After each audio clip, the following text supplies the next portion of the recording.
Hello, everyone. Hope everyone's doing okay and hanging in there. And I hope you enjoyed our video on Frida Kahlo, the story about her life.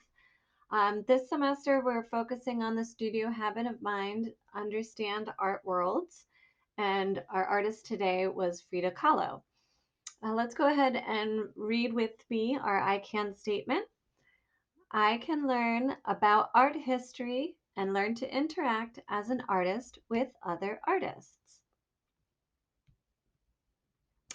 You are the artist, and your home is your studio. We usually say the class is our studio, but since we are not at school, that does not mean that you are not still artists and have your own space to create. You are, as always, free to explore and create your own ideas. These choices are just to help you if you get stuck. For instance, you can't think of what to do. We don't have the same materials available at home as we do in class. But let's talk about that. Um, I came up with a couple choices based on the story that you just heard. And the first one is to create an imaginary friend or creature of your own. In the book, it talked about Frida Kahlo having imaginary friends, and you saw a bunch of imaginary creatures around.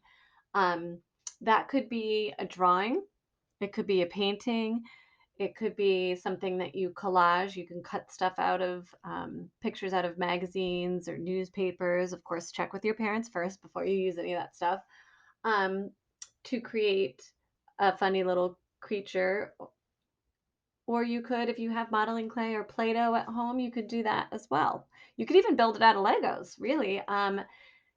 Or what I did, I found some household things that aren't necessarily what you would consider art materials, but I turned them into art materials and created a creature of my own, which I'll show you on the next page. You could also create a self portrait that shows how you feel. We have talked about how artists use color to show emotion.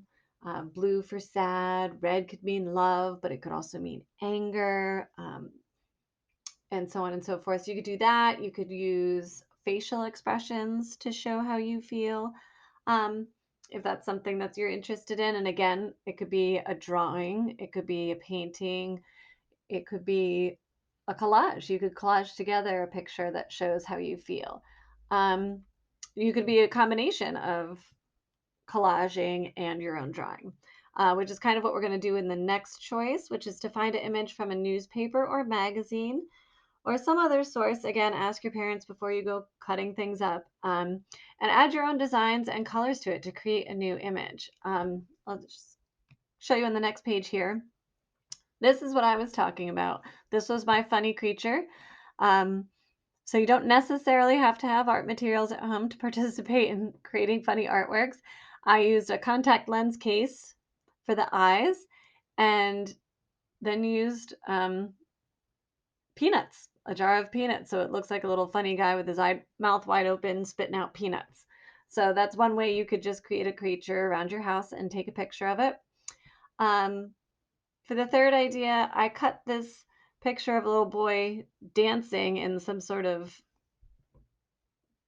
I don't know, ceremonial dress. And I just loved how the colors on here and the fabric seems to be flying around. So I just cut it out, glued it to a piece of white paper using a glue stick, and then just with my colored pencils, these sort of pieces of fabric just reminded me of him dancing and swirling around. So I just added some color to it just to make the image a little bit more exciting for me. So that's what I did for some ideas. Now, for the remaining time that we have, I want you all to go be artists. I can't wait to see what you share, the things that you're creating at home. I miss you all so much and love you. And again, I can't wait to see what you've made. Until next week, bye bye.